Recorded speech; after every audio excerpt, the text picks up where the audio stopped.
Simcha, the celebration of life. Hi, welcome to Simcha, a celebration of life. I am your host, Eitan Berger. From the teachings of the Torah, the Jewish Bible, to the Midrash, the stories of the Bible, to the upliftment of people during times of struggle, humor has always been an important part of Jewish life. Cape Town-born comedian Nick Rabinowitz is no exception to this rule. Growing up speaking Xhosa and spending most of his life as a farm boy, Nick has the uncanny ability to make people laugh about himself, his culture, and those around him. Look at this, such a mix of people over here, you know, because when I started out 10 years ago, it was just Jewish people, just white Jewish people that I used to perform in observatory. I used to walk through the back of the audience. I used to overhear conversations like this. This Nick Rabinowitz guy, what does he do anyway? Is it a piano recital? What is that? I don't know, doll, but he's one of us. We must support him. We must support him.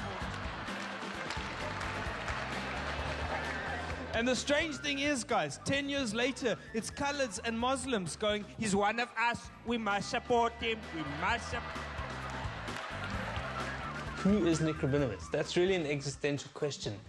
But I'll say briefly, I was born in Cape Town. I was born on a farm, just up the road here, a few minutes away.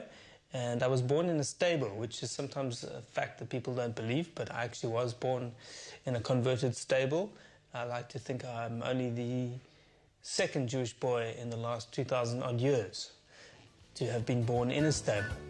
People think comedians sit around all day and do nothing. People want to know, what do you do during the day? Well, I have a space here at my wife's office where I do work.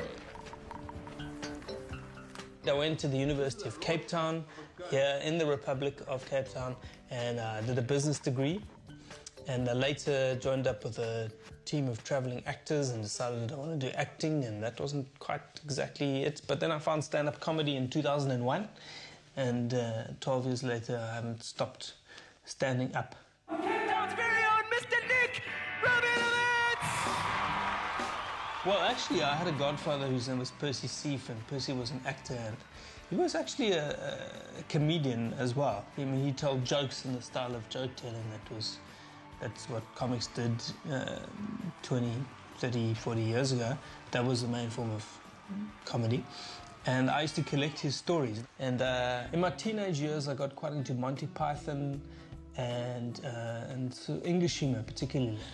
And then later on, I guess when I started doing stand-up, I was around other South African stand-up comedians for the first time. I think Mark Banks was the first one that I'd listened to. I'd seen Peter Dirk Ace. And I guess we were sort of pioneers in a sense, because there wasn't a stand-up comedy circuit until sort of late 1990s, early 2000. Suddenly we had the Cape Comedy Collective here, and things got going. We don't have too many Jews doing stand-up. There's a lot of demand for us. Jewish charities are out. Now we're desperate. We couldn't find anyone. What are you doing on Friday night? We're having a fundraiser for the Union of Jewish Women. No, I'm sorry, it's Friday night. Are you asking me to work on the Shabbos? No, it's not work. Are you mad? We're not going to pay you. I'll give you the rugby definition. Nakas would be when your son is selected as a Springbok hooker, right? Rachmanis, that's when your daughter is selected as the Springbok hooker. I think to a certain extent, some people have called it equal opportunity humor. And I think in this country, it's important that we are able to poke fun at everybody. Otherwise, we end up being called imperialist agents.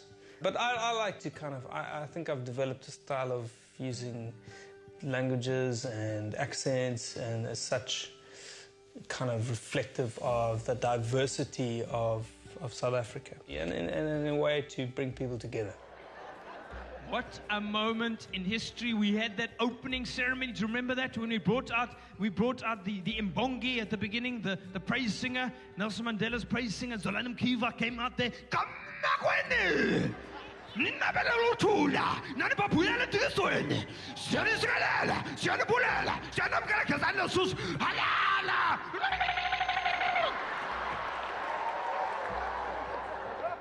What's he saying? Are they going to drive us into the sea? What?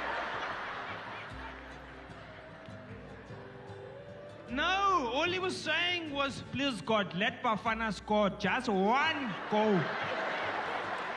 I spend a lot of time writing material and workshopping it with my director and people that I write with, and writing notes on glass windows and whiteboards. Eventually it only comes alive when you go and test it in front of an audience. It's the only way to know if it's funny or not. So if I look at the shows that are here on my wall, yeah, I think it was pretty rough around the edges when I started out, and I don't know, thank God people came to watch. I don't know, there must have been something. But as time goes on, you spend time refining and you get better at writing material, and eventually you come out with things that actually you're quite happy with. But I don't know, I think maybe being self-critical, it's never quite good enough. So I think as I get older, I'm focusing maybe more on family and kids and talking about these things that are more personal and that everybody can relate to. Do you speak that weird language to your son? Do you do that thing with the parentese language where you speak those funny words? You don't do that. That's quite unusual. It's quite, because I started picking it up from my wife. You say those things. I say those things to my son from time to time. I couldn't believe I started saying it. Dada make for you nyam nyam. What you want, my boy? Do you want a nana? What do you want for your nyam nyam? Do you want eggy wiggy? What do you want? Dada make for Baba Saucy. And eventually I said, this is rubbish. I decided clearly, you made this decision. Let's talk English to the child. I tried it for a couple of days. Didn't go so well. First time was that evening, I said to him, Ben, what did you like for your main meal this evening? Sissy! Sausage. Sissy! Sausage. Went to the fridge, took out the sausage. Now, you know the drill. When you take out the food and they want the food immediately if they're hungry, they don't know that that sausage still has to go to the microwave. They haven't worked out the thinking for that, do they? They start throwing a tantrum right there. Sissy, Dada, sissy, sissy! Before I could even think about it, the words were straight out of my mouth. Dada, make hot for sausy! My advice would be get that business science honors in finance. Okay, give your parents some nachas, because you might think you're funny and your baba might think you're funny. Because my gran used to say, you should be on the stage. Well, she happened to be right, but not all of them are. I met a woman 3 days ago. I met a colored Jewish woman, and she said to me, no, but we still do Christmas. We're Jewish, but we still do Christmas. I was like, really? What kind of Christmas presents do you get? She said, no, we just give each other socks. We just give each other socks. You know why? Because the presents must be kosher.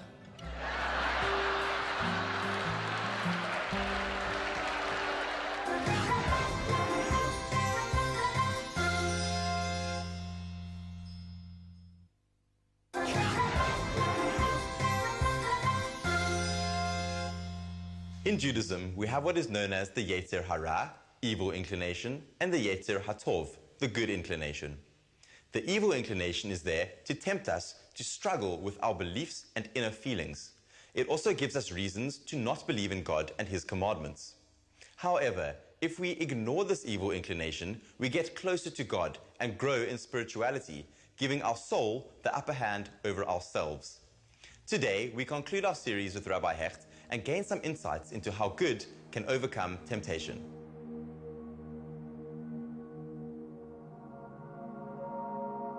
In our series, we've discussed the purity of the soul, its altruistic nature, and we would expect that a life consistent with the soul would be consistently focused and purposeful and stress-free.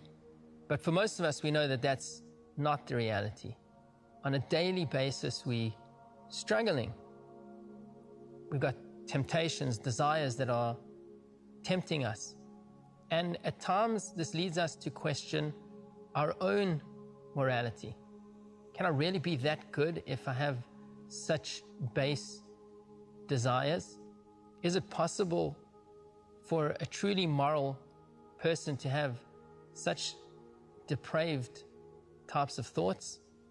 And this can lead to feelings of unworthiness and stress and depression. And here the Kabbalists give us a great insight into life. What defines you as an individual is not so much sinful thoughts or temptations, but how you choose to act upon them. Do we continue with the thoughts? Do we act upon those thoughts? The key is not to get bogged down by the constant challenges, but to recognize those as an opportunity to overcome that weakness, and thereby to invite further strength into my own life. This should be a great source of joy for an individual, that I was able to achieve something through my own efforts. And may I suggest that the best way to build this characteristic within ourselves is not to wait for those moments when we are faced with moral challenges that are morally or religiously questionable, but rather even in those so-called neutral areas of life, let's say food or conversation, try to assert self-mastery. So we don't have to eat everything that is being offered to us. We don't have to indulge in every vain and purposeless conversation.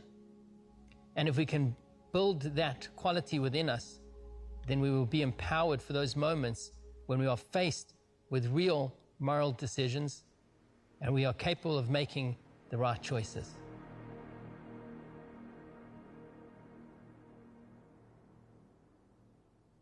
Unfortunately, that's all we have time for this week's episode of Simcha. Thank you so much for joining us. If you'd like to catch up on previous episodes, log on to www.spiritsister.co.za. From myself, Eitan Berger, and the whole team here at Simcha, have a great week and goodbye.